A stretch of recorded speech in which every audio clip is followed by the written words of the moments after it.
Hozir o'zim titkilab o'rgan oldim, qarayda mana.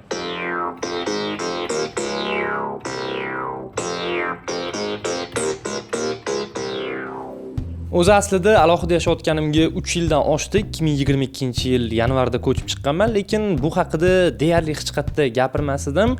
Sababi chunki Toshkentliklar kvartirada yashamaydi. Kvartirada faqat viloyatdan kelganlar yashaydi. Toshkentliklar ota hovlida katta bo'ladi. O'z ona yurtini tark etmasdan bazor-ku bu zapadlo Toshkentliklarga tipi. Lekin endi va nihoyat mana shu mavzuni ko'tarib chiqish vaqti keldi deb o'ylayman. Mazkur stereotipni sindirishimiz kerak. Nimaga men alohida yashayman? Buni kamchilik hamda ustunliklari haqida bugungi video davomida bilib olasiz.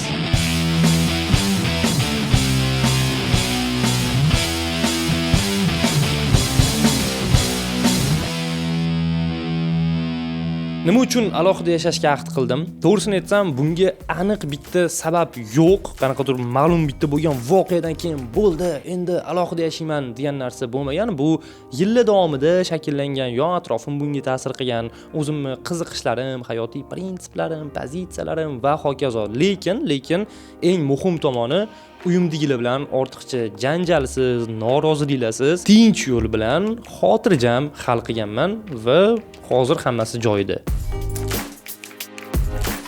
Boshida men uyimizda sharoit yo'q deb o'ylardim. Ya'ni men o'zimni ijodimni qilishim uchun uyimizda sharoit yetarlicha emas deb takoy tipini olardim. Keyin vaqt o'tib tushundimki, gap uyimizda sharoit bor yo'qligida emas, gap meni xohishlarimda. Men juda ko'p narsa xohlashimda. Oila a'zolarim uchun u uydagi sharoit norma. Qishda issiqqina, yozda salqin, hamma narsaga kerakli imkoniyatlar bor. Ular uchun okey. Lekin agar siz yosh, qoni qaynoq, jo'shqin, erkinlik istaydigan ijodkor bo'lsangiz, albatta ko'proq narsa xohlaysiz va mana shu sharoitni o'zi sizga yetarlicha bo'lmaydi va erkinlik bu nafaqat xohish, balki ehtiyojga aylanadi. 9 dan 6 gacha ofisda ishlaydigan paytlarim shunaqa paytlar bo'lgan, va o'sha davrda bu narsa unchalik menga sezilmas edi. Lekin erkin ijodkor sifatida ham bloger yoki mana shunaqa sohada ishlashni boshlaganimdan keyin tushundimki, menga alohida xona kerak. Iloji bo'lsa, alohida xona ikkita bo'lgani yaxshi. Bittasida faqat uxlayman, boshqa hech narsa qilmayman. Ikkinchisida faqat ishlayman, u yoqda uxlamayman, u yoqda ovqatlanmayman. Ya'ni shaxsan meni o'zimga ikkita alohida xona kerak ekan. Bunaqa sharoitlarni faqat o'zingiz hal qila olasiz. Agar sizni ota-onangiz o'ta boy, millioner, milliarder bo'lishsa va sizni tushunishsa, hal qilib berishadi. Lekin ota-ona majbur emas-da, bunday o'ylab qaraganda. Men o'zim alohida yashab ko'rib shu narsani tushundim. Ota-ona nimaga majbur va nimaga majbur emasligini bu haqida video davomida ham tushuntiraman. Lekin umuman olib qaraganda, siz ikkita xona yoki bitta xona yoki kompyuter nimadir erkinlik xohlayapsizmi? Uni o'zingiz qilasiz baribir. Ota-onangizga yukingizni tashashga sizning haqqingiz yo'q bunday olib qaraganda. O'zimga qilinadigan sharoit haqida gapiradigan bo'lsam, uxlash uchun alohida xona, ishlash uchun alohida xona, u xonaning ichida kompyuter, televizor, o'yin o'ynash uchun gamepad va qorong'ida o'tirib yig'lash uchun qora blackout parda. Kompyuterda ishlayman, o'yin o'ynayman, stream qilaman. Televizorda esa kino, serial, sevimli youtuberlarimni ko'raman. Hech kim xalaqit qilmaydi va men ham hech kimga xalaqit bermayman. O'zimning territoriyamda, o'zim o'ylab topgan qoidalar va o'zimga mos iqtisodiyot bilan yashayman. Sizning hayotingiz bir vaqtda o'zida ham sarguzasht, ham challenge, ham ijod, ham biznesga aylanadi. Va bu gaplarimdan keyin wow, qandoq maza, erkinlik, xohlagan payting uxlaysan, xohlagan payting uyg'onasan, xohlaganingcha ko'chada yurasan, hech kim tepangda kontrol qilmaydi. Kayf deb o'ylayotgan bo'lsangiz, bir tomondan shunaqa qila olasiz, ya'ni fizически qila olasiz bu narsani, lekin buni men sizga maslahat bermayman va men alohida chiqib ketishimdan asosiy maqsad bu bo'lmagan, ya'ni kayf qilib yashayman, xohlaganimcha takoy kayf safo otuda-suda demaganman. Aksincha ko'proq ishlayman, ko'proq ijod qilaman degan maqsadda ajralib chiqqanman. Aytgancha har doim shu narsani aytish esimdan chiqib qoladi. Videoga like bosib qo'ying. Shu orqali bu videomiz tarqalishiga yordam berasiz va bizning ijodimizni qo'llab-quvvatlashning eng zo'r yo'li shu. Sizdan pul yoki nimadir talab qilmaymiz, shunchaki videoni oxirigacha ko'rib, like bosib o'zingiz fikrlaringizni yozsangiz, olam yordam bergan bo'lasiz. To'g'risi, mana shu narsa juda ham muhim. Kristofer Nolan degan rejissyor bor, uni menimcha ko'pchilik bilsa kerak. Yaqinda YouTube'da u haqida bitta katta takoy dokumental hujjatli film ko'rdim-da va o'sha filmda aytayaptiki, Kristofer Nolan katta pul topishni boshlagandan keyin Los Anjelesdan o'ziga uy sotib olganda, undan tashqari yana uy sotib olgan Los Anjelesdan, o'sha o'zini uyini atrofida 2 ta, 3 ta nechtadir uy sotib olgan. Nimaga? Chunki bittasida yashirkan, bittasiga montajyorlarni qo'yib qo'ygan ekan. U montajyorlar ham xolisi yashaydi, xolisi ofis qoladi yoni va misol uchun ovoz rejissyorlari, qanaqadir ijodiy jamoasini o'z uyini atrofiga yig'gan va tipi ertalab turadi, kofe ichadi, chiqadi-da, montajyorga qaraydi, ovoz rejissyori bilan gaplashadi, nimadir qiladi, yana uyga kirib uxlaydi. Eng qizig'i, men bu videoni ko'rishimdan oldin deyarli xuddi shunaqa narsa qilganman. Tak, mana shu ikkita 18 qavatli egizak binolarda meni 4 ta tanishim yashaydi. Hammasi alohida kvartiralarda. Bu yoqda montajyor Timur, o tepa qavatlarda, mana bu domda 3 ta tanishim, streamer abuser Jahon va necha yillik do'stim Doston do'stim. Hozir Doston do'stim uyiga kirishdan boshlaymiz. Assalomu alaykum. Mana shu kitoblardan, mana Dale Carnegie, Paulo Coelho, Korporatsiya geniyev, Bauhaus. Qaysilarini o'qigansiz? Цветы для O'zbekcha gapiraylik. O'rislashib ketgansiz, siz o'rislashib. Shu kitobda nima qilayman? O'zbekchasini o'qiganman. O'zbekchasini o'qish kerak bularni. Mana bitta tish yasab o'tirib. Dentistmisiz Doston? Daryan. Qaysidir reperga to'g'ri, Travis Scottga ish qoldi, hozir to'g'rimi?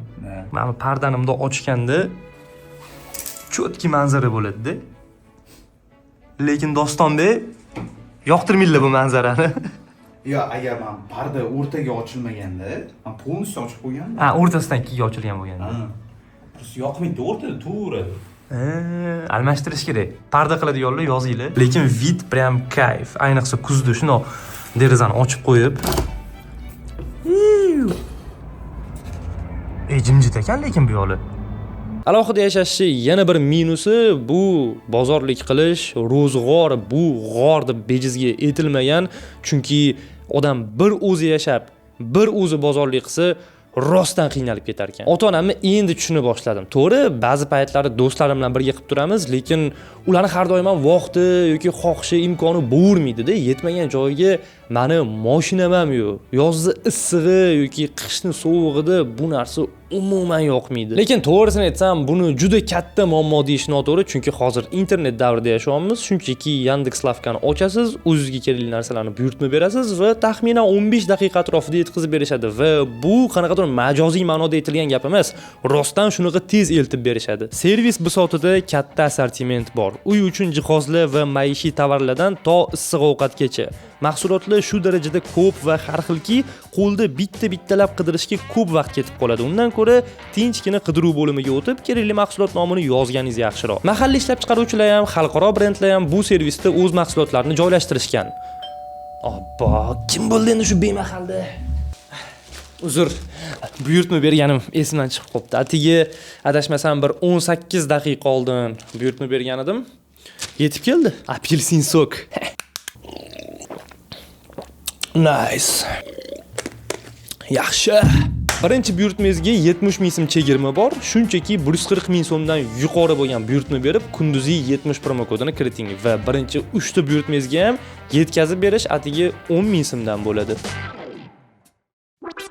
Har doim o'ylardim-da, shu kun botayotgan payt Timurni uyidan vid qanaqa bo'lar ekan deb.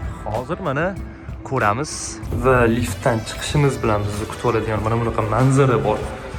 Shundoq podyezdga chiqsangiz, ana o'sha boya pastdan ko'rsatgan kadrim bor-ku.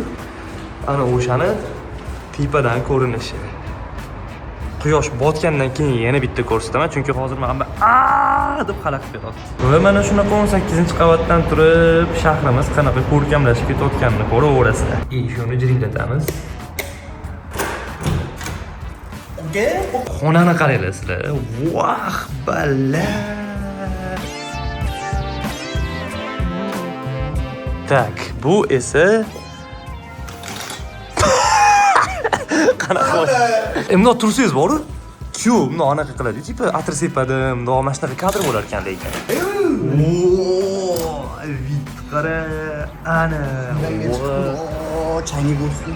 Ana. Chankin. Vah bala.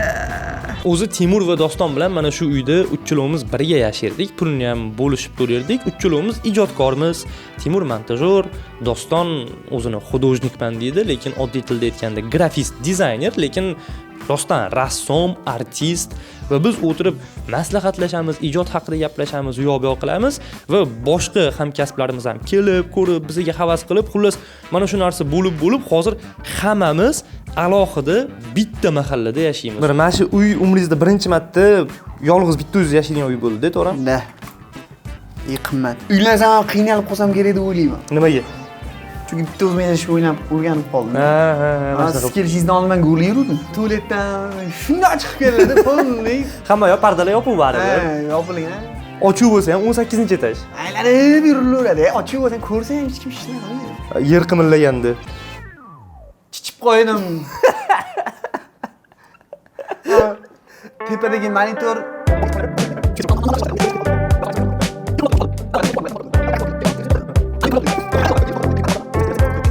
nima uchun Doston Timurlar bilan birga yashab, keyin ular hammasi alohida chiqib ketdi, birga yashab to'lasa yaxshi edi-yu. Nimaga bunaqa qilmaysizlar deb so'rashingiz mumkin. Bu savol o'zimizni ham qiynaydi. Eng asosiy sabablardan biri bunaqa ijodkor odam babi alohida yashagani yaxshi. Bittasi tiq etgan ovozga uyg'onib ketadi, bittasi unaqa, bittasi bunaqa ovqatlanadi, bittasi sho'x musiqani yoqtirmaydi. Xullas bitta uyda haligi 3 ta qo'y kallasi bitta qozonda qaynamaydi deyshadi-yu. Xuddi shunaqa 3 ta ijodkor odam bitta uyda yashashi qiyin ekan va shuning uchun ham alohida yolg'iz yashashni o'ziga yarasha mana shunaqa plyuslari va minuslari bor-da. Plyusi bu o'zingizga keraklicha, o'zingiz xohlaganingizcha sharoit qilasiz. Misol uchun xohlasangiz baland musiqa eshitadigan, xohlasangiz hamma yoqni qorong'i qilib qo'yasiz. Masalan, Timur hamma yoqni qorong'i qilib o'tirishni yaxshi ko'radi. Men umuman chidolmayman bunaqa narsaga. Hozir mana po'qchani montaj qilyapmiz mana. UPGni videosini montaj qildi. Achchani qara. Nima? Bunaqa uzun tepaga vertikal ekranga kichkina qilib. Yo, bu Mamtga qo'ying meni. Tepada turing. Men siz tepangizda turishim kerak, Temur har doim. Ulogan, bu yo'q mana, u yo'q ham o'tib ketib qolaveradi mana bundoq. Ana, bu kichkina tursin bu. Misol uchun Doston ertalab vohli uyg'onib, ashula eshitishni xohlaydi. Unaqa vohli men uyg'ona olmasligim mumkin va balki meni kayfiyatim buzilar. Aksincha kechasi, misol uchun biz Timur bilan mana bu televizorda, shu kamera orqasida televizor turibdi, baqirishib FIFA o'ynaymiz. Doston u payt uxlayotgan bo'ladi. Ya'ni mana shunaqa mayda momentlarni deb o'zingiz xohlaganingizcha sharoit, o'zingiz xohlaganingizcha kayf qila olmaysiz. Ertalab turishim bilan qanaqadir muzika qo'yib qo'yib, baland qilib kimdir yashayotgan bo'lsa, tipi, voy uyg'otib yuborsamchi, bunaqa. Mana eng haqiqiy o'zbekcha ko'rsatdi mana. Bo'ydoq yigitning muzlatkichida nimalar bor? Mana oka oyiga necha pul topib olsa mana misol uchun. Oqladimi o'zini mana shu kvartira, mana shu oyiga unaqa ko'p emas. $250 topaman. necha pulga tushdi shuni hammasi oka? 200 mingmi? Shunaqa kerak. To есть oyligingiz 10% ga ovqatlanyapsiz. Mana Jahon shundaqmi? Naryoqda yashaydi, mana chiqdi hozir syomkamga xalaqit qilgani. Yana ketadi hozir. Realchimisiz siz? Voy, men sizni barsachi deb o'ylardim. Uyingizdan vid yomon emas, lekin dago Yevropani beradi. nimaga keldingiz? Intervyu olgani? Voy. Abu bo'lib qoldingiz. Mana shunday bo'lib qoldingiz. Bu yo'q.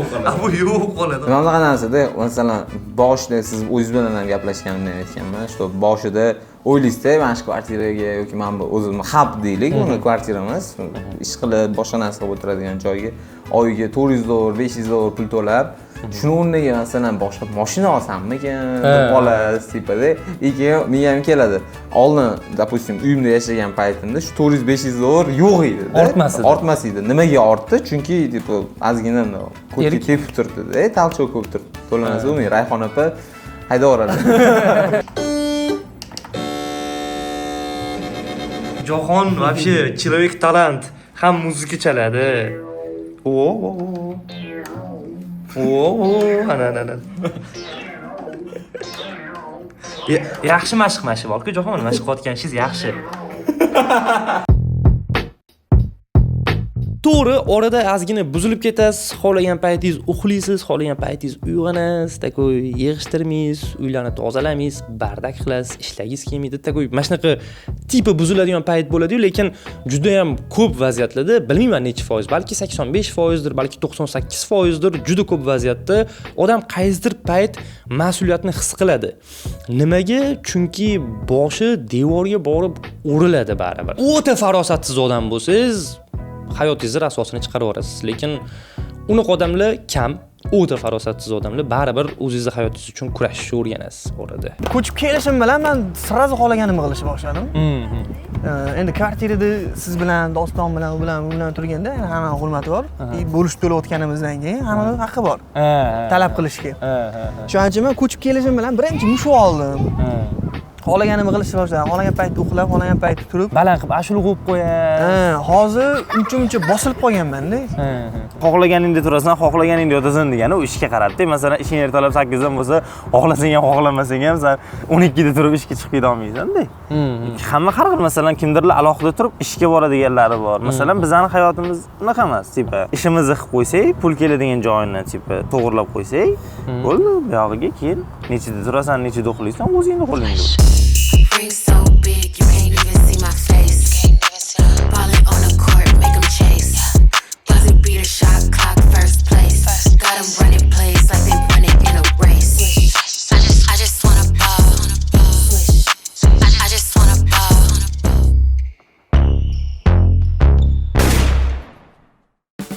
O'zingizdan bilasiz, masalan, nimadir yozayotgan bo'lsangiz, boshqa narsa qilayotgan bo'lsangiz yoki video montaj qilayotgan bo'lsangiz, bitta nimadir o'sha xalaqit qildimi, bo'ldi, umuman buzilib ketadi.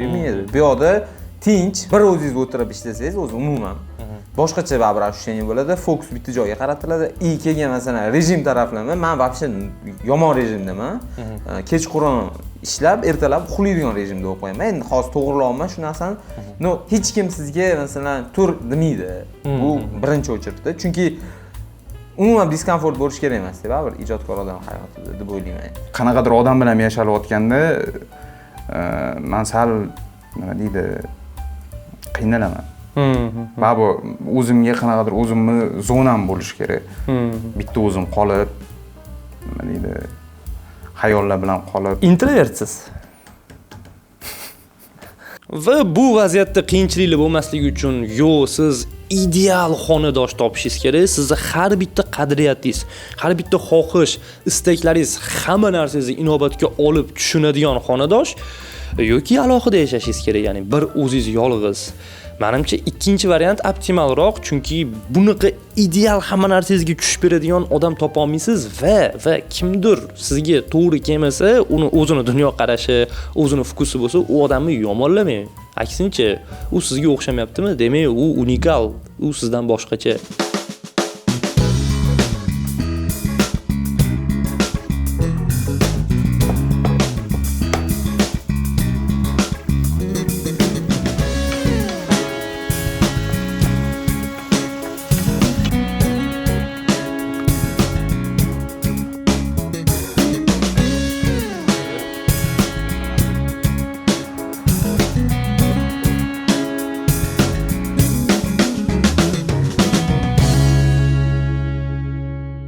Misol uchun ovqatga ham ancha-muncha ekonomik bo'ladi. Ovqat o'zingiz pishirib. Endi bilmayman, kimgadir uncha qiziq emas ovqat pishirish, menga lekin qiziq ovqat pishirish, har xil retseptlar, har xil eksperiment qilib ko'rish. Ovqat faqat Doston bor payti pishirganmiz. Chunki Doston pishirgan. O'zingiz pishirib yemaysiz? Redki. U ham zavtrakka o'zim pishirib yeyman. Asosan zakaz qilasiz. Zakaz qilaman, borib yeyman har xil. Men ro'zg'or qilishga o'tdim. Xullas, ro'zg'or qilyapman. O'sha 7 kunga, 8 kunga o'zingiz bilan borib qilamiz. 7 kunga, 8 kunga bir 700 milli narsa ketadi.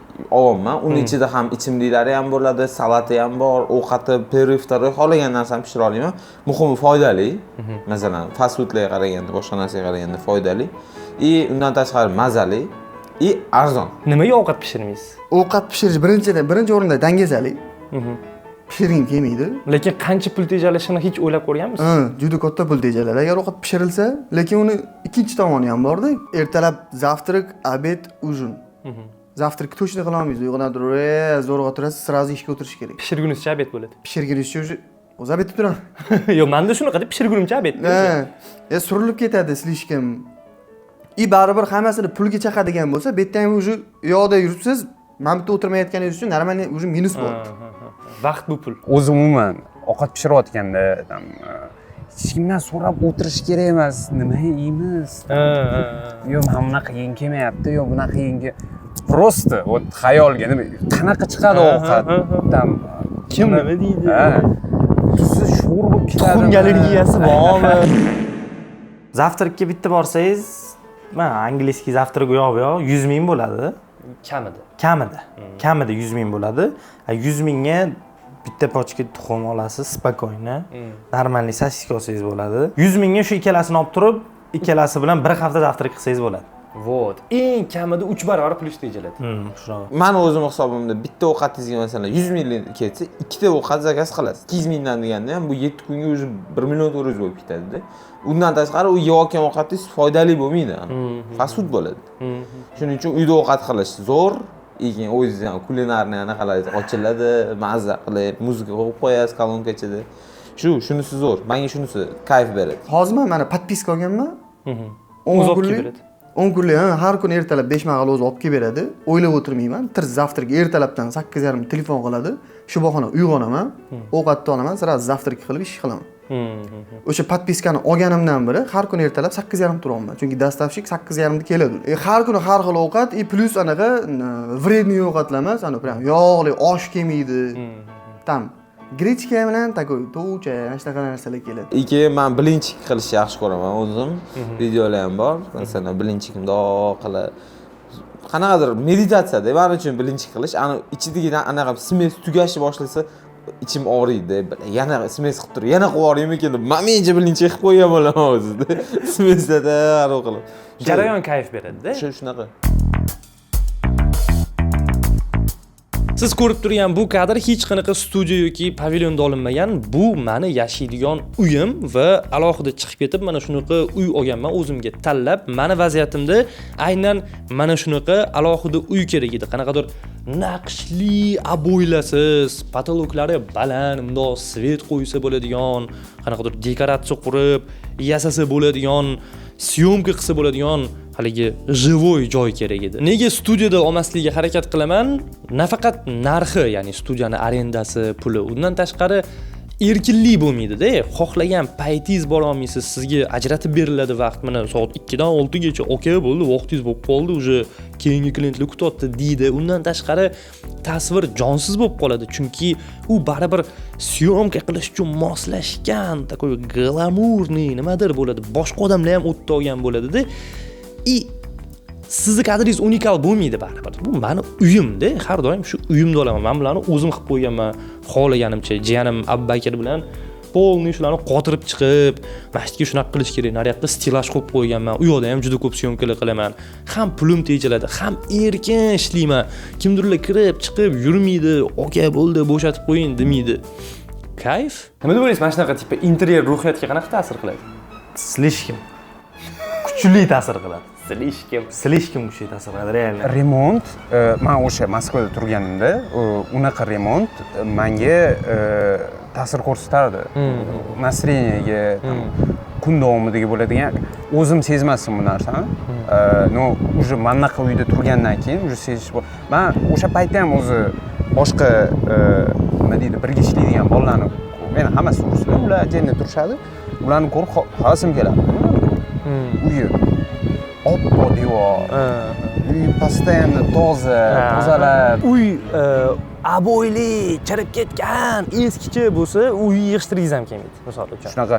Takoy, yig'ishtirsangiz ham sizga tuyulmaydi, qanaqadir porядка turganday uy bo'lmaydi. Boshida yashagan uylarimda tipa sharoit taqozosidan kelib chiqib, interyeri shunaqa gulli, ana vorlanib bundoq chiqqan uzorli bo'ladi-yu, ana rishotka sifat qilingan aboylar, shunaqa narsalar yoqmaydi menga. Eng qiziq tomoni, menimcha aboysiz qilish arzonroq tushadi shekil. Prosta oppoq qilib qo'yish, prosta oppoq devor qilib qo'yish. Men bilmasdim, nimadir yoqmasdi. Nimaligini bilmasdim. Keyingi ko'chib o'tgan uylarimiz, keyin Novoy ko'chada yashaganmiz Doston bilan birga. U yoqda prям hamma yoq oppoq, uy почти pustoy. O'zimizga kerakli qilib to'g'irlab olganmiz. O'shanda tushunib yetganman, u bo'ldi, normalniga o'chib o'tdik. Mana bunaqa podsvetkalar nimadirlar qilib qo'ysa yarashadi. Bunaqa abo'yliligi bunaqa narsalar to'g'ri kelmaydi. Oppoq uyda xohlagan narsangizni yopishtirib, xohlagan narsangizni qila olasiz. Men o'zi rasm, kartinalarga и posterlarga qiziqaman. Mana bu yoqda ham Kanyevestga bu mana bunaqa puzzle bo'lgan yasalab ustidan. Mana bu endi ko'pchilik biladi bu narsa, hamma yoqda mana shunaqa ham turadi.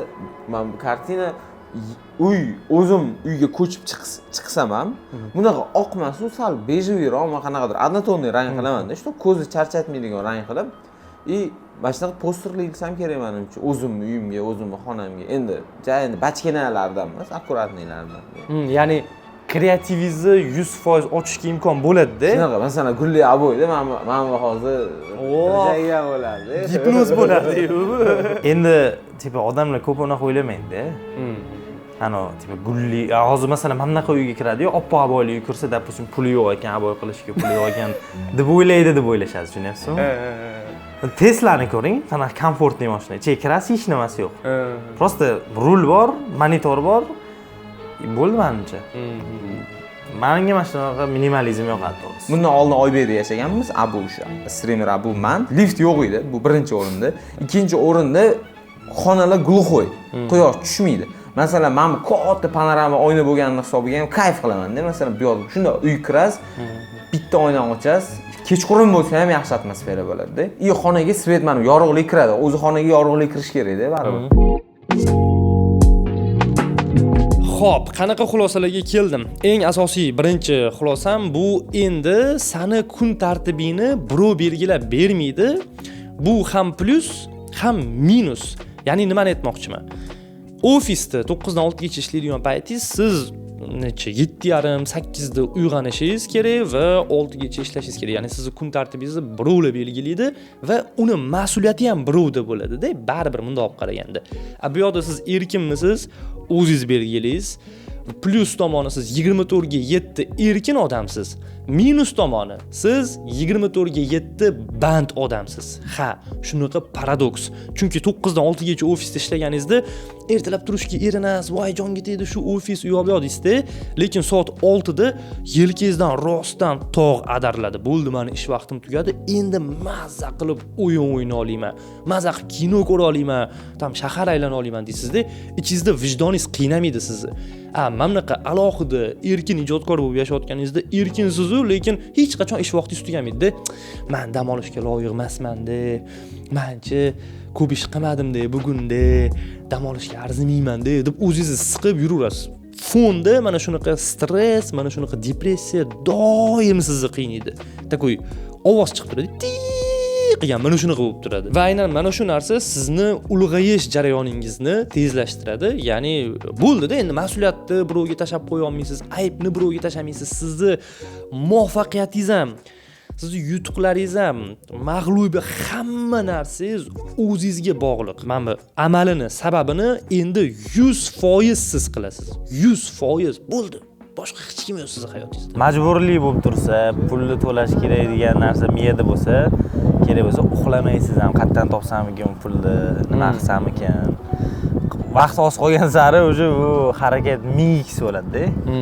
Chunki kichkina pul emasda, $100 bo'lsa-da, bittasini olib turib, keyingi oy berib yuboraman-da, u yoq bu yoq tema chiqib qolsa desangiz, $500, $600 to'layapmiz. Biz отдельный studiya qilganimizga bu yerda ish vaqti yo'q konkretniy. Misol uchun soat 9 dan 7 gacha degan narsa yo'q. Bu yerda proyekt bor, data bor, qachon topshirish kerak bo'lgan, o'sha narsani o'zim hal qilaman. Qancha vaqt ajratish, no уже hozir просто срок, nima deydi, deadline kelayotgani uchun kechasi ham uxlamasdan kerak bo'lsa ishlashga to'g'ri keladi. Ish bitmaguncha ko'nglingiz joyiga tushmaydi. Shunaqa. Kechqurunmi, yakshanbami? Bayram, mana bugun bayram 1-oktyabr. Bir tomondan bu qo'rqinchli eshitiladi, lekin boshqa tomondan boya sharoit haqida gapirdim-ku, o'zingizga kerakli sharoit qilib qo'yasiz deb. Ana mana shunaqa stressga tushib qolayotganingizda, nima qilishni bilmay qolganingizda yaxshi sharoitingiz ham sizni haligi mana shu og'ir ruhiy holatingizni kompensatsiya qiladi. O'tirib shartta o'yin o'ynayverasiz, FIFA o'ynayverasiz, Red Dead Redemption, Fortnite tam YouTube'da nimadir ko'rib yuborasiz-da, misol uchun bitta chalg'ib olasizda, yana ishlab ketaverasiz. Ya'ni haligi ruschalab aytganda gibki deydi-yu, qayishqoq rejim qila olasizda. Tepangizda xo'jayin turmaydi, tipa nimaga ishlamasdan YouTube ko'rib o'tiribsan deb. Boshqa tomondan o'sha narsani uzoq vaqt davomida, yillar davomida tartibga solasiz. Nimaga kutasizlar montajyor ishini? Chunki u Ijod bilan band. hayotdan siqilib qo'ygan payti funksionalnostini yo'qotmaslik uchun. Yo'q, odamlar buni to'g'ri tushunishi kerak deb o'ylayman. Chunki miya chirib ketib qoladi. Men hozir Fortnite'ga kirib bir yarim soat chalg'asam, naborot undan oldingi ideyamdan zo'rroq ideya qilib qo'yishim mumkin. Chalg'aganimning hisobiga. deyiladi. Lekin birinchidan Fortnite'ga yarim soat kirilmaydi. Xohlagancha kir. Kamida 1-2 soat. Endi biz shtatda ishlamaymiz. Ertalabdan kechgacha uydamiz. My life, my rules. Tipa charchadingiz, itakoy tap mamutdan misol uchun kino qo'yasiz, proyektordan yoki men misol uchun televizordan qo'yaman. Qanaqadir joystick ulab kompyuterdan o'yin o'ynayverasiz. Bo'l, ertasi kuni yana svejiy uyg'onasiz. Ya'ni stress fonda yig'ilmaydi. Menda aslida render ketayotganda, ila qanaqadir materialni tashab qo'yaman. O'shanda shuni kino qanaqadir kino ila qanaqadir YouTube rolik qo'yib, endi o'tirib Chill qilasiz. Men bitta masalan ishlayman. Bu yoqda ili muzika, men muzika chalib o'tiraman yoki-da narsa yozaman bu yoqda. Ssenariy yozaman. Chunki men bitta ishlash uchun qilib qo'yganman. Mikrofon, hamma narsamni shaqqa olganman. Qarang, Counter Strike o'ynash bu ish emas. Counter ko'tarmaydi, kam turib ko'rsatdi. Kichkinaligini ko'tarmaydi. Shaxsiga aloqa hech kim. APGdan gapir yig'diraman. Yes. Hech kim pulni bermayapman oyligini. Videoyimizning ikkinchi hamkori APG do'konlari. Bemalol kompyuter sotib olsangiz bo'ladi. APGdan pul olib bering, menga reklama qildim. Mana Jahon srazi yangi kompyuter oldi. Qanaqa bu? Mo'shnimi qisqa bir so'z bilan tushuntiring. 5060, i5 14F, xullas KSda plus 600 FPS, Fortnite'da plus 300 FPS. Menikidan ham yaxshi-yu. Endi menda hali nagruska yo'q, shuning uchun ham easy. Srazu. Ana o'zi aslida orada juda ko'p vaqt o'tdi, lekin videoda 2 sekund. Shunaqa.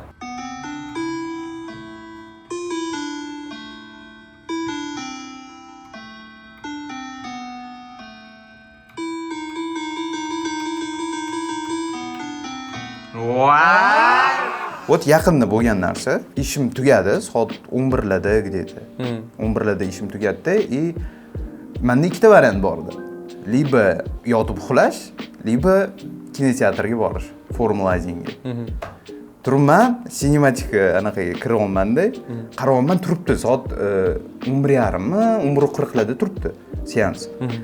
O'ylab o'tirmasdan, hech kim yetmasdan. Shuni bosib oldim. Shuni taksi to'xtatib ketdim. Shunisi kayfda alohida yashash. Soat nechi? 1lardami keldim uyga. Ertaga uylanganingizdan keyin buni qilamiz bilasiz. O'shancha hozirdan уже to'y olish kerak bu narsa. Mas'uliyat bu yuqumli narsa. Meni o'ta mas'uliyatsiz yoki haligi ijodkor emas, ijrochi odamlar bo'ladi-yu. Buyruq bersang zo'r qiladi, lekin o'zini ichida ichki mas'uliyati, ichki energiyasi yo'q. Mana shunaqa tanishlarim bo'lgan va ular bilan yurib o'shnaqa bo'lib qolganman. Bu yoqda keyin mas'uliyatli, haligi self made, o'zini qurishga, o'zini kengaytirishga harakat qiladigan odamlar bilan yurib, ularning mas'uliyati menga yuqqan, meni qanaqadir narsalarim ularga yuqadi va o'sha aytganimdek bitta uyda yoki bitta mahallada yonma-yon yashaganingizdan keyin xolismi, xolamaysizmi bir-biringizga ta'sir qilasiz o'sha birga yashayotgan odamlaringiz bilan. Oila bo'lib yashash bu baribir yaxshi narsa, bu zo'r narsa, lekin bu iyerarxiya. Hamma narsani ota hal qiladi, ona ijrochi, farzandlar esa o'sha iyerarxiyani pastidagi. Bu yomon emas, lekin bu mas'uliyat tengma-teng bir-biriga yuqadigan, bir-biri bilan haligi assimilyatsiya bo'ladigan narsa emas-da. Bu mana bu uchburchak bo'lib, iyerarxiya bo'lib tushib keladigan narsa. Yomon emas, lekin mana bunaqa hayot ham sizni tezroq ulg'aytirib, qanaqadir mas'uliyat, nafaqat mas'uliyatliroq qiladi, balki mas'uliyat degan tushunchani umuman boshqachasiga anglash va boshqachasiga qabul qilishga o'rgatadi. Hech narsa qilmaydi. Kemaydi ham, silatmaydi ham, yeydi, ichadi, chichadi, bir miyav deb qo'yadi. Redki, miyav deyishi redki, yilda 2 marta. Rayhonmi bilan xudo bo'lganmiz. Va yana bir qiziq narsa, biz sotib olgan narsalarimizni maqtanamiz, bir-birimiz bilan shu narsalar haqida gaplashamiz va bir-birimizga qarab xarid qilamiz. Oddiy misol, Doston o'ziga aerogrill oldi, uni marinovka qilib, o'sha aerogrill ichiga solib, pishirib, ishlatib ko'rdi. Qaradim, so'radim. Qalay chiqibdi Doston desam, yaxshi, zo'r narsa ekan. Olishga maslahat berasizmi desam, ha dedi. Borib men ham oldim. Chunki o'sha aynan u o'zi alohida yashab, o'zini uyini xohlaganicha boshqarayotgani uchun proyektor olgandan keyin Timur oldi yoki adashmasam birinchi Timur olib, keyin Doston oldi. Doston, Jahon, Abu, Timur, men hammamiz bir-birimizga qarab xaridlar qilamiz. Lekin zo'r mushuk ekan, borib bering shuni menga. Yo, it bo'lib ketadi bu mushukni. Yomon sassiq chichadi. Katta. Mana bunday. Yo'da Eng zo'ri shu. Har kuni uxlaymiz birga yo'lda.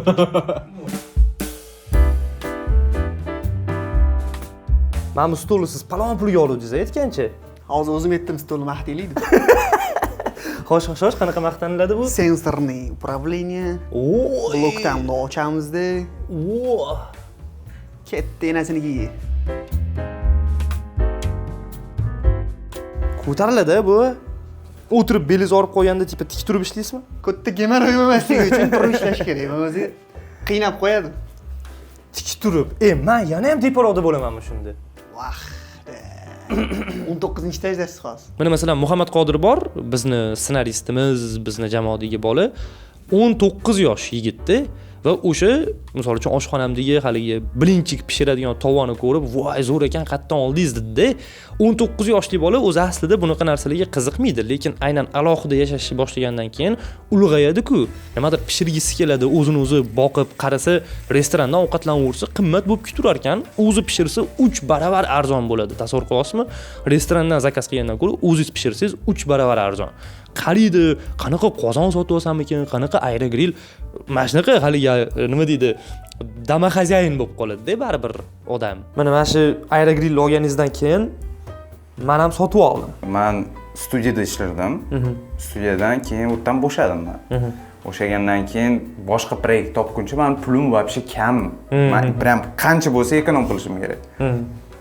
O'shanda ekonom qilganda ham mazali ovqat, ham o'zim maza qilib nimadir ovqat pishirib, ekonom qilib o'shanda sotib olganman. Mana bu yerda tagiga kartoshka qo'yib, ustiga baliqni falgaga o'rab pishiraman. Nima chiqadi hozir ko'ramiz. Mana bunaqa taom bo'ldi. Yoniga gurucham pishirib yubordim. Vah! Kiyimni ko'rsatdi-da. Qanaqa kiyim dedi? yaxshi kamatlar. Mana kiyim. Kiyim. Ana Jahon Mr. Bilyard. Qancha Abu bilan kelamiz, yangi hobbimiz. Yangi emas, уже 6 oydan beri o'ynayapmiz. Pool, amerikanskiy pool. Buni Abu menga anaqadan sovg'a, Xitoydan olib keldi. Ana. Endi bilyardga o'zingiz kiyingiz bilan borasizmi? Ha, bilmas, mashinada boramiz. Mana bu narsasi bor. Sal og'ir qilib beradi, ham cho'zib beradi. Ko'taga xotirlar. Bu sim kimdirlar bor, manda uradi, uzoqdan olib keladi. O'zi pulni unaqa urilmaydi, uzoqdan olib kelib uradiganlar uchun cho'zib beradigan funksiyasi bor buni. Abuni shu sovg'asidan keyin Abu haqida gapirayotganingizda bo'ladi deb gapirasizmi endi? Bilmadim. В камине 6 утра. Kelib, mana qilsangiz bo'ladi, Istadimi? Timurda ham xuddi shunaqamidi? Yo'q, Timurda keyingi pokoleniyasimi shunaqa? Kim birinchi olgan? Sizmi? Men. Keyin Timur olgan. Timur yaqinda oldi. Sizga havas qilib oldimi? Tipa sizda ko'rib, "Necha pulga oldingiz Doston?" deb. Endi o'zi unaqa demasa kerak, men shunaqa deb o'ylayman. Undan tashqari aynan meni vaziyatimda narsa xarid qilayotganimda men zo'r bitta narsani his qilaman. Bolalar bilan pul tashashib xarid qilishimiz mumkin. Aytaylik, tipa televizor misol uchun. Televizordan hammamiz foydalanamiz, bolalarga aytaman. Charchagan bo'lsanglar yoki o'yin o'ynaginglar kelsa, chiqinglar, mana shu televizorga kompyuterdan HDMI orqali ulab o'yin o'ynaymiz misol uchun. Proyektor nima olgansiz? Shu proyektor kino ko'rish uchun. Tushundim nima demoqchi bo'lganingizni. Klip ko'rish uchun. Bolalar bilan yig'ilib kino ko'ramiz degan maqsadda olgansiz buni. Shunaqa. Bolalar bilan bitta joyda yashaymiz hammamiz. Chiqadi, mana devorga katta qilib qo'yib qo'yamiz oppoq devorga. Birinchi olgan paytim men narigi domda turardim. Kichkina domda. Esimda siz pufiklar bilan kelgansiz. Narigi mahalladan Timur akalarga kelib, Vlastilin koletsiyasi oxirigacha ko'rmay, uxlab qolib, tarqab ketganmiz. Undan keyin вообще yig'ilmagan. Kalash $450. Perchatka 900. Mana bu nosh 3,5 O'sha qancha bo'ladi? 4800. Ana. Ya, apari get. Kompyuteringizdan qimmat-ku. Realno jalo.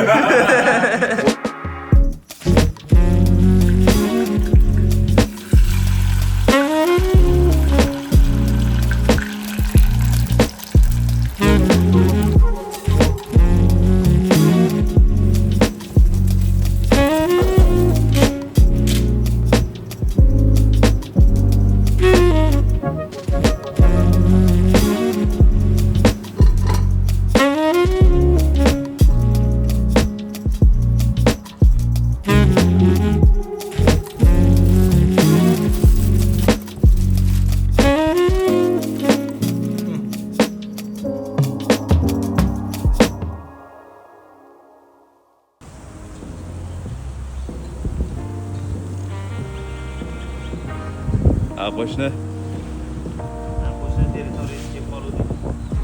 Ertalabda.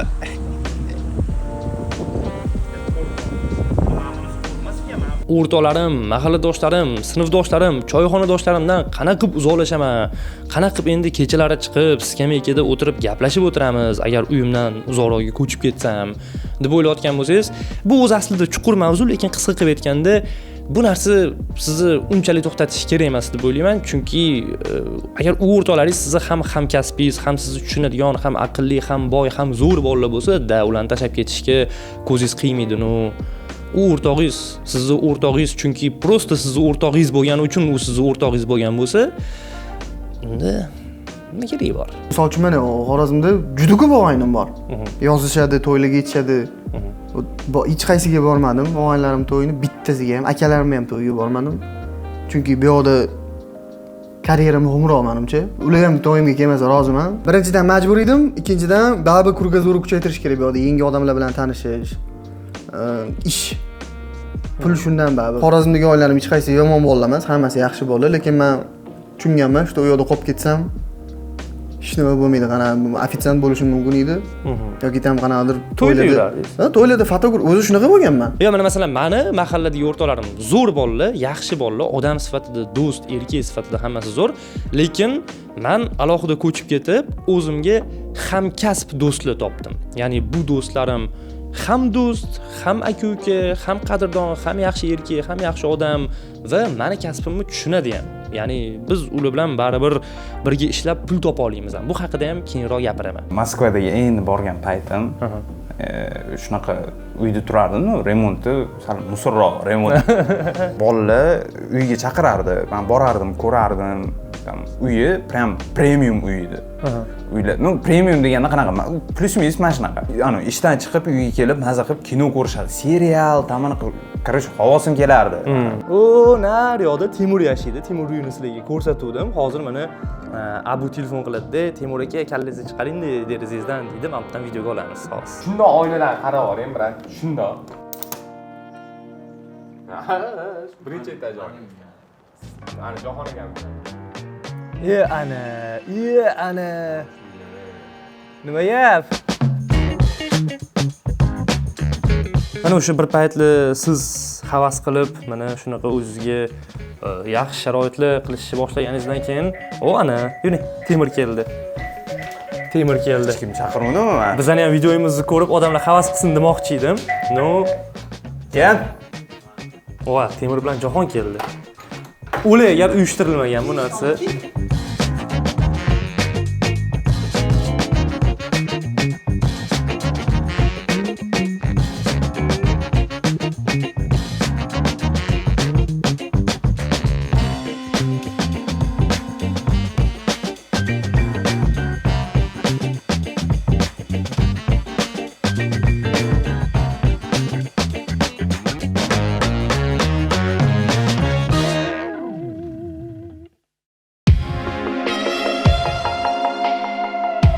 separatsiya degan so'z bor.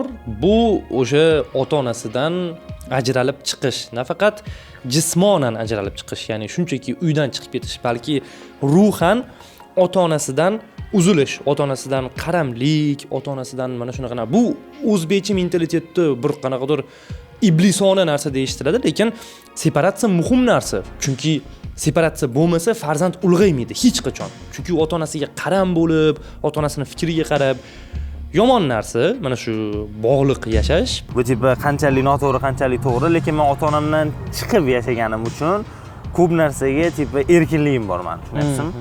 Masalan, meni ota-onam bu yerda kontrol qilmaydi. O'zim uchun qaysidir joyda to'g'riman, qaysidir joyda vobshe noto'g'riman. Lekin demoqchi bo'lganim, risk qilishimda masalan ota-onam bu yerda emasligini sababi ko'p. Tushunyapsizmi? Qo'rqmasdan risk qila olaman. Masalan, допустим, nimadir risk borda, ertasi kun siz masalan doktorga tushib qoldingiz. Допустим, samokat tushmoqchisizda, yiqilib biron joy sindirsangiz, ota-onangiz oldida bo'lsa, u ketdi, janjal bo'ladi. Tushunyapsizmi? Допустим. Qo'rqib samokat tushasiz. Tushunishingiz uchun men ota-onamdan uzoqlashib, separatsiya qilib, aynan mana shunaqa ham jismonan, ham ruhan uzoqlashib, ularga yaqinlashdim. Bu haqida boya ham aytgan edim. Ota-onamning o'rniga o'zimni qo'yib yashab ko'rdim. Ham pul topib, ham kommunal to'lovlarga to'lab, kvartiraga to'lab, o'zimning sharoitimni o'zim qurib, uyda misol uchun kran buzilib qoladi, vanna buziladi, qayerdandir suv toshib ketadi, nimadir bo'ladi va bularni hammasini bir o'zim hal qilishga o'rgandim va tushundim. Misol uchun nimaga adam kam pul topolarmi, ko'p pul topolarmi, qancha pul topishlaridan qat'iy nazar baribir pulni tartib bilan ishlatishga harakat qiladi. Baribir qanaqadir chetdan, misol uchun yosh boladagi 17-18 yoshli bolani ko'zida bu qanaqadir qizg'anchiqlik, qurimsoqlikdek ko'rinadi-da o'sha payt. Lekin o'zingiz mana bunaqa juda ko'p xarajatlaringiz, juda ko'p tashvishlar, muammolar, bir narsalar aralashib yotgan payt rostdan pulingizga ehtiyot bo'lib qolasiz-da, tipa ehtiyotkor bo'lib. Ana o'sha payt men adamni tushuna boshladim. Mana nimaga adam misol uchun pulni u yoqqa, bu yoqqa ishlatmagan ekanlar dedim. Kelganimga 7 yil bo'ldi. Aynan yashash uchun kelganingiz. Polni bu yoqqa ko'chib kelganimga 7 yil bo'ldi. Uyga bormaganim 3 yil bo'ldi. Necha yildan beri yaxshi yashayapsiz? 5 yil stradat qilindi, prям. 2 yildan beri mana shunaqa yashayapman. Ya'ni 5 yil kuningizga ulab. 5 yil prям shu tangaga yurish bo'lgan. Ovqat faqat ujin qilinadi, yo obed qilinadi bo'ldi. Shunaqa edi. U yog'i fotosintez. Shu kvartira bo'lsa bor, bo'lmasa yo'q. Agar ota-onangizni qaramog'ida yashayversangiz, o'sha oddiy tilda aytganda juda ko'p qaytardim.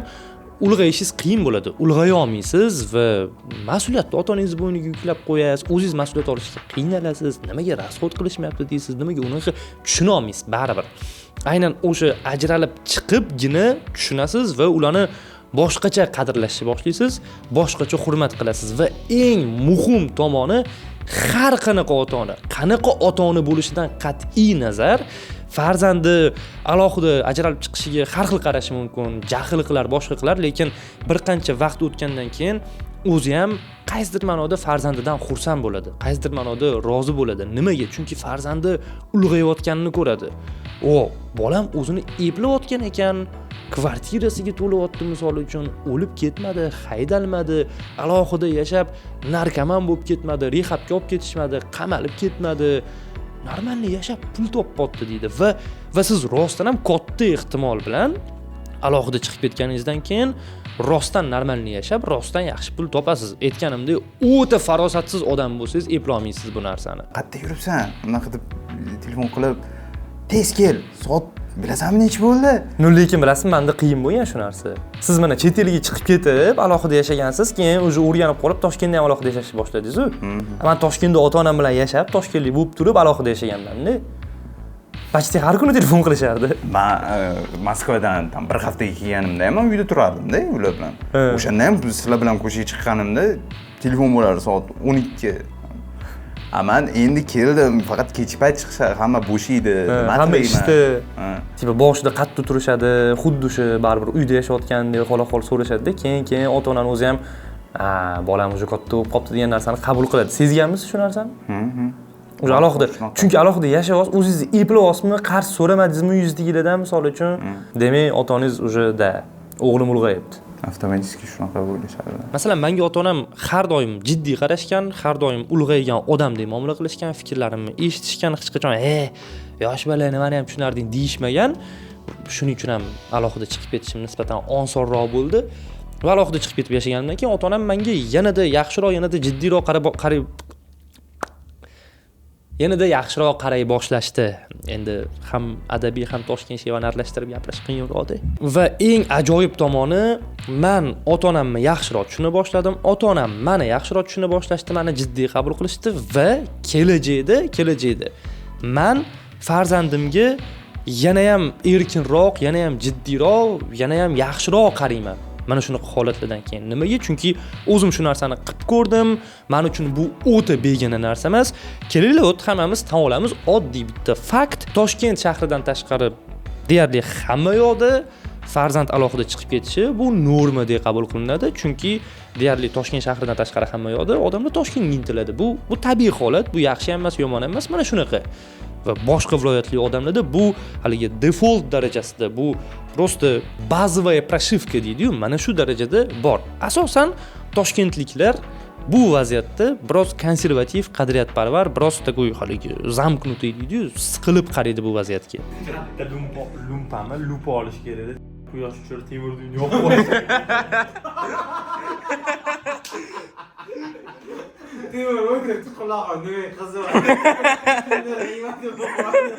Chet elda rivojlangan yaxshi davlatlarda bu narsa bunchalik emas, bizdagi bo'lganchalik. Nimaga? Mana oddiy misol AQSh, Amerika Qo'shma Shtatlarini oladigan bo'lsak, u yoqda poytaxt rivojlanib qolgan joylar qoloq bo'lib ketmagan-ku. O'shaning uchun Washingtonlik odam, ya'ni poytaxtli odam Nyu-Yorkka immigratsiya qilishi mumkin, Chikagoga. Ular uchun bu norma. Va mana shu mobilizatsiya, ya'ni safarbar bo'lishga tayyorlik deydimi bu narsani, mana shunaqa qayishqoqlik odamni tez ulg'aytiradi. Ulg'ayish uchun bu speedrun-da. Ya'ni siz 10 yil davomida ulg'ayishingiz mumkin bo'lganini siz 1 yilga sig'dira olasiz. Ya'ni aytaylik 18 yoshingizda alohida chiqib ketsangiz, 21 yoshingizda уже siz 35 yoshli odam darajasida fikrlaysiz. Agar o'sha 35 yoshli odam ota-onasi bilan yashayotgan bo'lsa, kim uydagilar bilan ko'p o'tirib, ular babu o'zini temasida gaplashadi, o'zini bilgan nimasi bilan gaplashadi. No siz qancha o'zingizga отдельно xona или отдельно o'zingiz kvartirangizda turib, o'zingiz bilan o'zingiz qolib, o'zingiz изучать qilsangiz, ichingizga ideologiya formirovatsiya qilish boshlaydi. o'zliging paydo bo'ladi. O'sha narsa kelib chiqadi. Hozirgi avlod bu уже boshqacha-da. Misol uchun mana shu 2000-yillarda va undan keyin tug'ilgan avlod 45 yoshida ham ota-onasi bilan yashashni tasavvur qila oladimi? Misol uchun. Farqi yo'q, u toshkentlikmi, boshqami, o'zbekmi, yaponmi, boshqa millatmi, 45 yoshda ham ota-ona bilan u уже boshqa avlodda bu. Mayli ota-ona bilan yashash yomon emas, ota-onani qaramog'idan chiqolmasdan yashash, ya'ni aytganimni qilasan, qayerda yuribsan bilan yashash o'zingiz ham tasavvur qila olmaysiz. Va qariganingizda 60-70 yoshga chiqqaningizda farzandingizni kontrol qilib yurishni ham tasavvur qila olmaysiz-da o'zi. Bu men shaxsan boray deyman-da, bir nimadir qil o'zing deyman.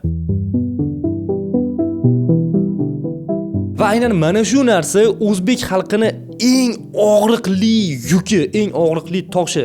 Muammo nimada? Bu zanjir bo'lib avlod surib keladigan narsa. Odam qariganda qanaqa yashashini tasavvur qilmaydi, sog'lig'iga qaramaydi, qariganda qayerdan pul topishini hisoblamaydi. Sotsializmda katta bo'lganda baribir kapitalizmda emas.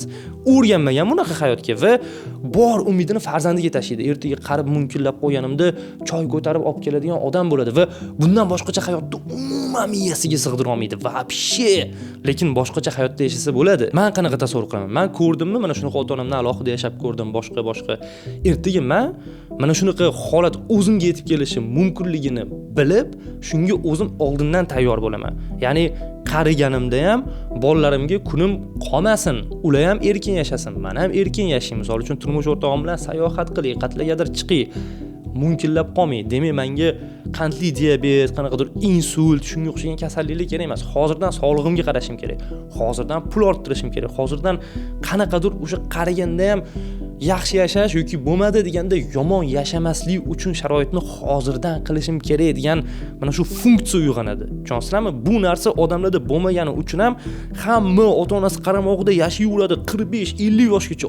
Qo'pol qilib aytganda ota-onasi o'lib ketgungacha va mana shu alam ichida yig'iladi, bolasiga shu narsani qiladi. Bu davom etaveradi. Va mana shunaqa alohida yashab ko'rish, separatsiya, aynan ota-onasidan ham jismonan, ham ruhan, ham qalban biroz uzoqlashib, hayotga o'zi erkin qarab ko'rishi bizni o'zbekchilikdagi mana shu eng katta og'ir yukni yo'qotishga yordam beradi. Men o'zim yashab ko'rganim uchun shunaqa video qilyapman hozir.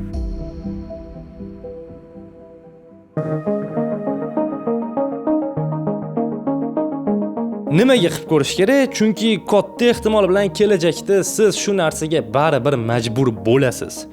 Yo siz yashayotgan uy sinosga tushadi, buzib yangi uy berishadi, yoki prosta uyingizda odam ko'payib ketadimi, yoki mana masalan global isish misol uchun chang bo'lib ketishi mumkin, boshqa joyga ko'chishingiz keladi, yoki yaxshi xabar sizni ishlaringizni zo'r e'tirof etib Yevropaga, Amerikaga, Yaponiyaga, Saudiyaga qat'iy qolasiz, o'sha yerga chaqirib qolishdi. Qachondir baribir majbur bo'lasiz separatsiya qilishga. Shaxsan men bilaman, kelajakda baribir kunim shunga kelardi va shu narsani men oldindan o'zimga haligi trenirovka, mashg'ulot qilib, mana bu kichkina formatda sinab ko'ryapman. Siz ham balki yaxshi sabab bilan, balki yomon sabab bilan, katta ehtimol bilan baribir majbur bo'lasiz. Va o'sha narsa sizning hayotingizda kutilmaganda kelib qolib shokka tushib qolmaslik uchun aytganimdek, oldindan tayyorlanib ko'rish kerak bu narsaga. Oddiy Toshkentni oladigan bo'lsak, Toshkentda qurilish, buzilish, yangi yo'l tushadi, sinos bo'ladi, boshqa bo'ladi. Odamlar baribir ko'chib yuribdi, baribir majbur bo'lyapti va ba'zida bu narsaga umuman tayyor bo'lmagan, hech qachon avlodida hech kim alohida yashamaganlar juda qiynalib qolishadi. Shaxsan meni ham qarindosh urug'larim, avlodlarim orasida alohida yashaydiganlar juda ham kam. To'g'risini aytsam, o'zi qarindoshlarim bilmaydi haligacha men alohida yashashimni. Endi mana shu videoni ko'rib, yaramas deyshadi. Bilmayman, boshida может menda qanaqadir qiyinchiliklar bo'lgandir. Uyda hamma narsa o'zimga qolgani uchun. Ovqat pishirish, kommunal to'lovlar, mana shu narsalar hammasi o'zimga qolgan edi. Boshida qiyin bo'lgandi, hozir o'rganib ketganman men. 3 yildan ortiq vaqtdan beri alohida yashayman va boya videoda aytganimdek, birinchi kvartiramizga $250 2 kishi to'lardik, ya'ni $250 o'rtadan bo'lib to'lardik. Keyingi kvartiramiz $500 bo'lgan, hozirgi kvartira $700 va o'sha bunga ham oldin 3 kishi to'lardik, keyin 2 kishi qoldik, hozir bitta o'zim to'layman bu kvartiraga. Narxni bilmadim. Takoy tipa arzonda bo'lmaydi. Zato 94 kvadrat metr va o'zim xohlaganimcha buzib yoraman bu uyni. Bitta zo'r narsani tushunib yetdim.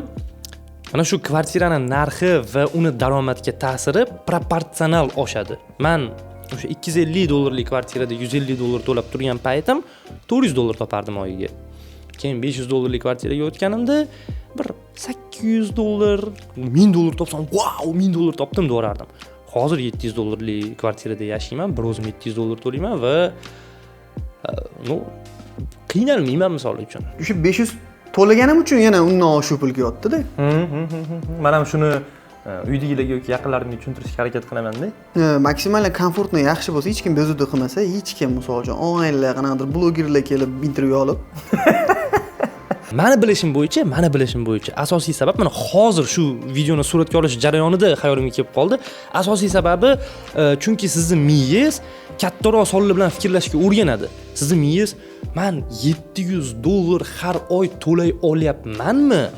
Demak, men kamida $1000 topa olarkanman degan formatga o'tadi-da. Haqiqatdan ham boy odamlar bilan gaplashganingizda, qanaqadir muvaffaqiyatli, moliyaviy qanaqadir yutuqlarga erishgan insonlar bilan suhbatlashganingizda e'tibor berasiz. Ular nimaga bunaqa boy, nimaga bunaqa muvaffaqiyatli? Chunki ularning miyasi $300, $150, 6 million so'm bilan yashamaydi. Kimdir aytishi mumkin. "Nuda, chunki ular ko'p pul topadi" deb. Yo'q. Ular ko'p pul topadi chunki miyasi katta sonlar bilan yasha oladi. Tushunasizmi? Sabab bilan oqibatni adashtirib qo'yish kerak emas. Shu oldin ham aytishgan menga, ko'p sizga ham aytishgan. qancha ko'p pul topsang shuncha ko'p rasxod dema. Hech qachon bu narsani tushunmaganman. Toshto endi ko'p pul deganda juda ko'p pul topib ko'rmaganman. Endi maksimum topgan bo'lsam shu bir 3000 gacha topganman demoqchiman, lekin masalan 5 millionga yashab yurgan paytim 5 million pul menga yetar edi. Lekin 3000 topgan paytim 3000 ham yetmayapti. Bilasizmi nimaga? Nimaga? Chunki o'sha 3000 ni topganingizdan keyin rasxodingiz ko'paymaydi. O'sha 3000 topish uchun siz rasxod qilgan bo'lasiz. Tipo kompyuter olgansiz, kvartira, tam yo'q. Men birinchi ko'chib kelgan kunim именно mana shu narsa haqida o'ylanganman. Men qara hozir 500 ketdi-ya deb. Birinchi ko'chib kelganingizda qimmatga ko'chasiz birinchi oyga baribir. Lekin o'sha pul o'zini o'zi topdi desam, men kompyuterimni olganimda ham rosa dunkiga tushib qolganman-da. Kompyuterim shu APGdan olganimda normalniy summa bo'lib qolganda, men o'zi 500-600 dollar kompyuter olaman dedim. Bir oy ichida bergan menga pulini kompyuter. Shunaqa jahonda ham shunaqa bo'lgan, menda ham shunaqa bo'ldi. Meni ham kompyuterim 3000 qanchaligadir yig'ildi, misol uchun o'zini oqladi-da. Senga foyda keltiradigan narsaga pul tikish bu norma. Kvartira bo'lsa kvartira misol uchun. Senga foyda keltiradigan narsaga pul tikish kerak. PlayStation 5 olish kerak emas, kompyuter olish kerak deb maslahat bergan odam men bo'laman. Oylik ishlaganimda bunchalik problema bo'lmasdi. Chunki stabilniy oylikda tushadi. Siz mana kvartiraga beradigan pulingiz уже har oy sizda bor bu narsa. Uncha o'ylamaysiz bu narsa haqida. Freelansdan keyin уже freelansga o'tgandan keyin уже bu narsa birinchi o'rinda turadi. Har doim meni yonimda хотя бы как minimum 2 oyga yetadigan pul turishi kerak kvartiraga to'laydigan. $1000 oshib. Da. Yosh bachchalar uyda o'tirsa bo'lmaydimi? Telefon tiskilsin, shorts ko'rsin. Uyda uxlasa bo'lmaydimi? Onang kredit bor bo'ladi. Na uylanish kerak. Na qarz bor, na uylanish kerak. Yotmaydi uyda. Bilasizmi, bular hech qachon uylanmaydi. Seriozmi? Qizlar uyga ketadi.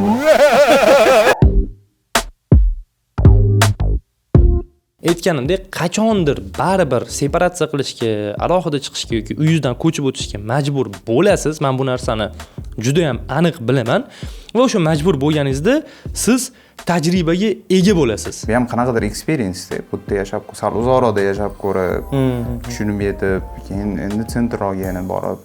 Chunki sentr o'tgan safar yashaganda men o'rganib qoldim o'sha narsaga. Imенно ko'chaga chiqib ketib, aylanib xohlagan joyga, любой bormoqchi bo'lgan joyga peshkom borsa bo'ladi. Kartadan qarasangiz, biz yashayotgan joy tipi shaharga yaqin-da, lekin shaharga chiqish tipi bunaqasidan yurib chiqish qiyin. Peshkom вообще borib bo'lmagan qachon. Oddiy misol, meni uyimda spalni uyni naryo tarafida. Bu zo'r, ya'ni eshikdan kirib kelgan odam bittada bezovta qilmaydi. Ba'zi uylar bor, planirovkasiga qarasangiz, spalnisi kiraverishdagi eshikning tagida bo'ladi. Tipi qo'shnilar nimani gaplashayotgani, podyezdagi eshiklar ham eshitilib turadi.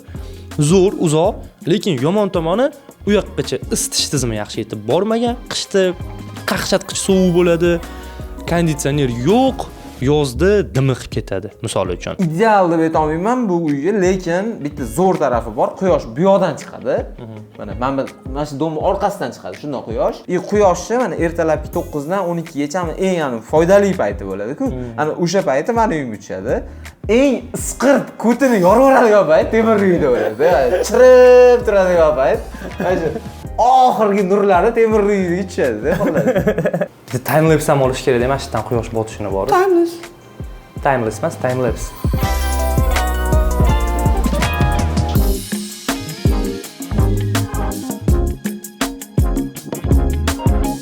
Siz doim o'tirib ishlaydigan xonaga quyosh yozda issig'ida qizdirib tushsa, no deysiz va keyin safar uy tanlayotganingizda sizga kechqurun svetlarni yoqib qo'yib tashlagan rasmiga qarab fikr bildirmaysiz-da, aytasiz, "Yo'q, aka, menga kunduz kuni olingan rasmlarni ko'rsating, quyosh qanaqa tushishini ko'rishim uchun."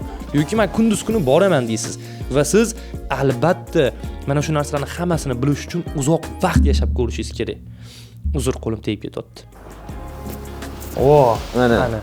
O'zim ham bunaqa deydi, men bunaqa ochib qo'yaman ertalab tursam. Katta bunaqa bo'ladi.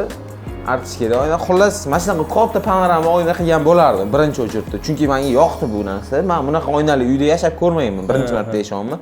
Spalnida shunda uyg'ongan paytingizda bunda turib ertalab bitta ochasiz mashina. Katta, tem bo'lsa albatta 10-etajmi, 15-etajmi bo'lsa-mi, hozir 7-etajda-da hozir. Bitta ochasiz, ko'rinib turibdi. Dunyo seni tog'aymas. Undan tashqari necha kvadrat sizga to'g'ri keladi? Aytaylik, meni 94 kvadratim katta, zo'r flex qilishga arziydi-yu, lekin kechasi qorong'ida bilasizmi, qanaqa qo'rqinchli bo'ladi. Men oldin o'ylardim, nimaga bolalar bitta o'zi yashashga qo'rqmaydi, kechasi nima qilar ekan, qo'rqmasmikin deb. Ular bir xonali uyda yashaydi, tam 30, 40, 50 kvadratda. U yoqda qo'rqinchli emas. Menda uzun koridor bor-da. Naryoqda kimdir turgandek ko'rinadi. Tushundim. Yo'q, men katta kvartiralar ham menga juda unaqa to'g'ri kelmas ekan dedim. Meni fikrimcha, bitta shunaqa servis, bitta shunaqa nima deydi, saytmi, shunaqa biznes qilish kerak. Kimdir uy sotib olmoqchimi, qanchadir vaqt yashab ko'rsin. Misol uchun, yon atrofida do'konlar qanchalik yaqin, uzoq, qanchalik chang ko'p ko'tariladi, quyosh qanaqa tushadi, daraxt qanaqa, shunaqa biznes qilish kerak-da o'zi. Sizlarga bitta ideya, investitsiyaga. Qilinglar, odamlar yashab ko'rsin. 1-2 oy bo'lmadi deganda 3-4 oy yashab ko'rish kerak. Bo'lmadi deganda 2 fasl yashab ko'rgandan keyin, bo'ldi, bu uy menga to'g'ri keldi, olaman yoki aka, opa, ming bor uzr, cho'ta menga to'g'ri kelmadi. Uy zo'r, yomon emas. Meni vkusim boshqacharoq edi. Menga kerakli narsalar biroz boshqacha edi deb yana boshqa uy tanlab ko'rasiz. Endi bilmadim, bizda unaqa usluga yo'q shekilli menimcha, lekin men uy olgan bo'lsam, masalan 2 xonali uy olaman deyman. Uy olganimda endi приблизительно aytishim mumkin. 1 oy srok olardimki, что men kvartira pul to'layman, davaychi yashab ko'ray men birinchi degan narsa. Chunki yashab ko'rmaguningizcha bilmaysiz-da. Hiddan bahramand bo'ling, changdan bahramand bo'ling. Albatta, bu siz bo'ladimi? Mana. Voh, balla. Bir marta o'shanda o'zim turganman. O'shandan keyin har doim o'zim turishga harakat qilganman. Mana masalan, men bilan turganingizda ham kechasi baqir-chaqir stream qilardingiz, men uxlamasdim. Kunduz kuni men uyg'on yurardim, siz uxlayırdingiz. Ba'zi masalan, ijodkor odam alohida yashash kerak. Shunaqa. O'zingiz ijodkor deb hisoblaysiz shuni. Endi men unchalik o'zim ijodkor odam, san'at asari deb hisoblayman.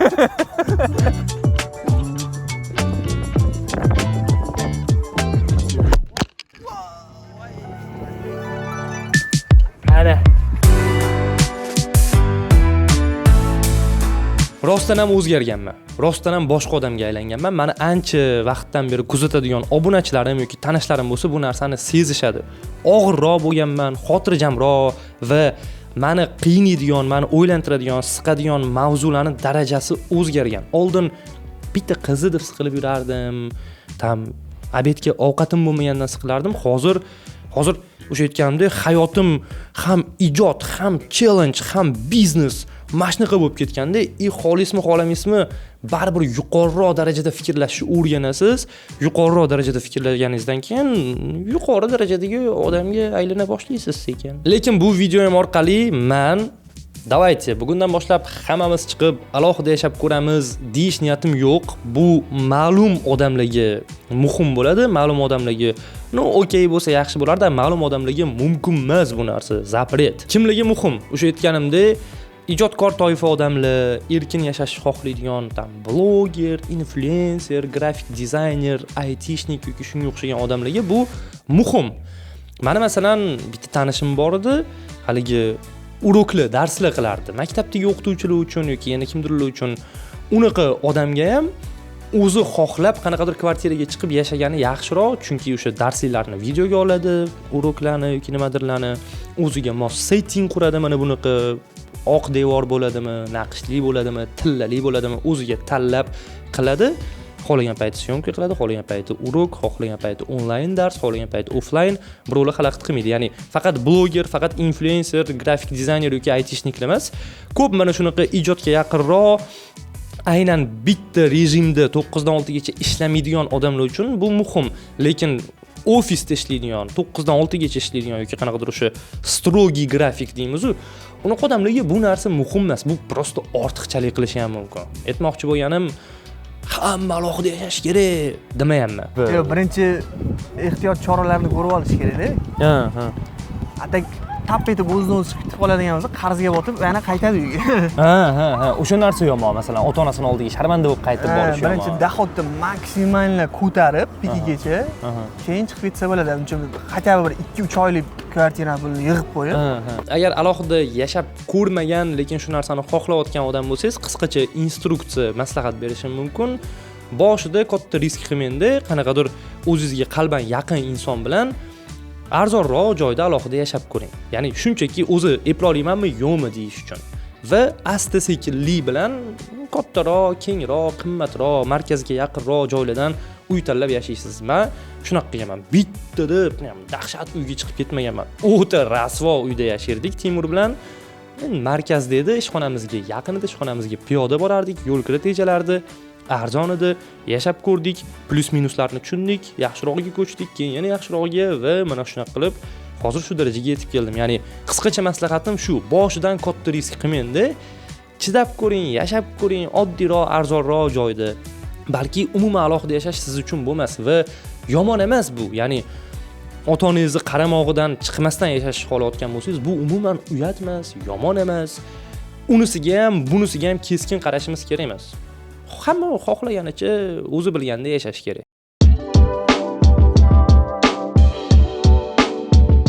Bitta dona non olishga ham pul bo'lmagan. Prям non, bir dona. Endi o'sha payt 3000 bo'ladi. 3000 so'm pulim bo'lmagan ya'ni. Lekin Qashqadaryoga qaytib ketmadingiz, baribir.